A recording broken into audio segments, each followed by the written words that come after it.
Hi, it's Marie-Louise here, the Danish painter, and welcome to my channel where I help landscape painters loosen up their painting style and paint with more confidence. In this video, I will be working on a commissioned painting. It's going to be a acrylic landscape painted in a loose style and in warm colors.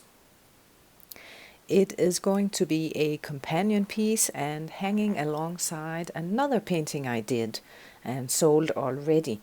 In fact, I did a video on that painting, so if you're interested in that as well, I'll link to it at the top of your screen.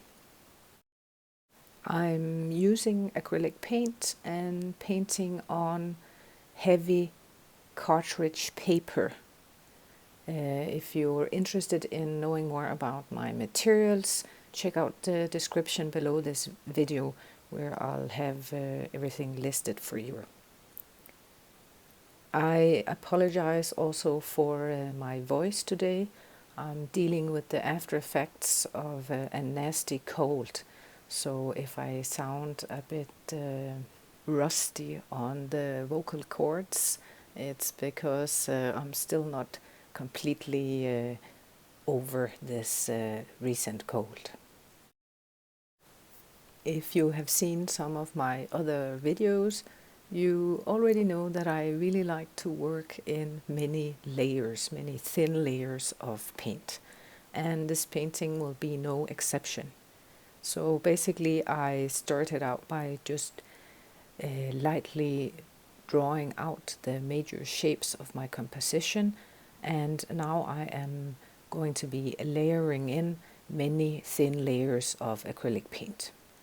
I usually thin my colors with water, but also sometimes I will use a glazing medium or a mixture of the two, a 50-50 mixture. I often get asked if I also paint on canvas, and of course I do, and you absolutely can paint this painting on a canvas also. This painting is going to be on paper because its companion piece is also on paper, so they're going to be framed in matching frames and hang together. So yes, absolutely you can use these techniques on canvas. And if you are worried about the paper you're using being too thin, you can use a couple of layers of gesso first to prime your paper and make it more suitable for paint.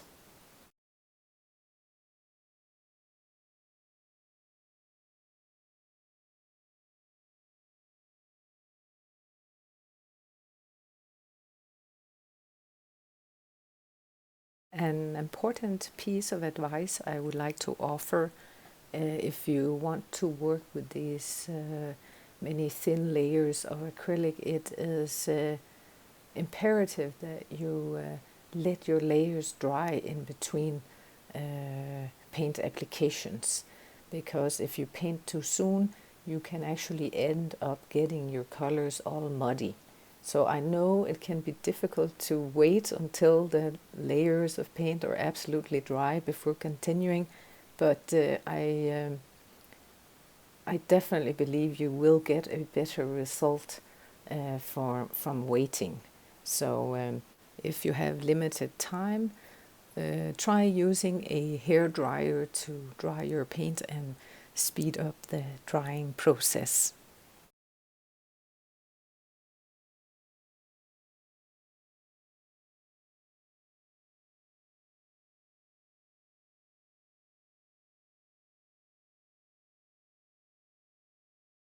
I started the painting by doing a lot of layers of warm colors. So now I want to introduce some cool blue into the sky area to kind of be able to see how the colors are working together. This way I can adjust and see if my sky will be too blue or the purple colors in the foreground and middle ground are too harsh and need to be toned down, or if I like them the way they are.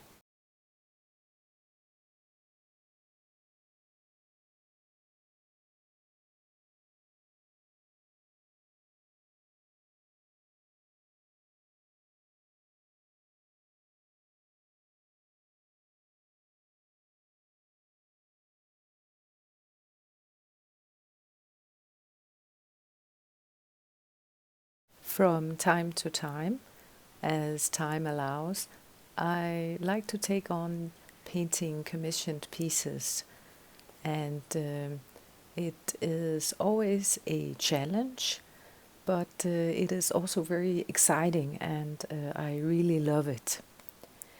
So let me ask you, have you been painting commissioned pieces, and what did you think of it?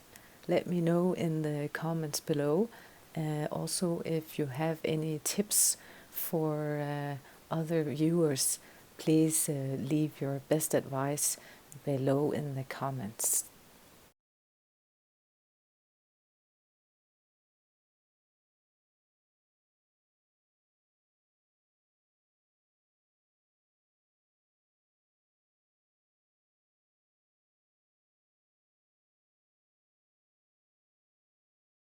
At this point in the painting, I want to paint some more contrast along the horizon line to draw our eye to this area of the painting.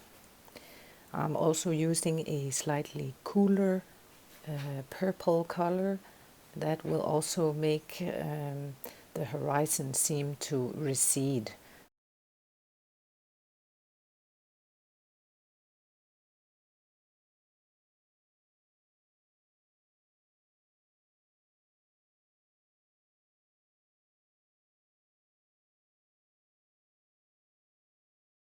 As well as getting some emphasis on the horizon line, I'm also using this path in the painting to lead the viewer's eye into the composition and towards the horizon line.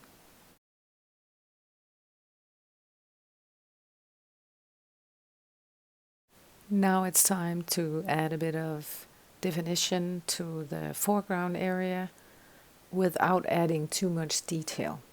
I want to keep it nice and loose.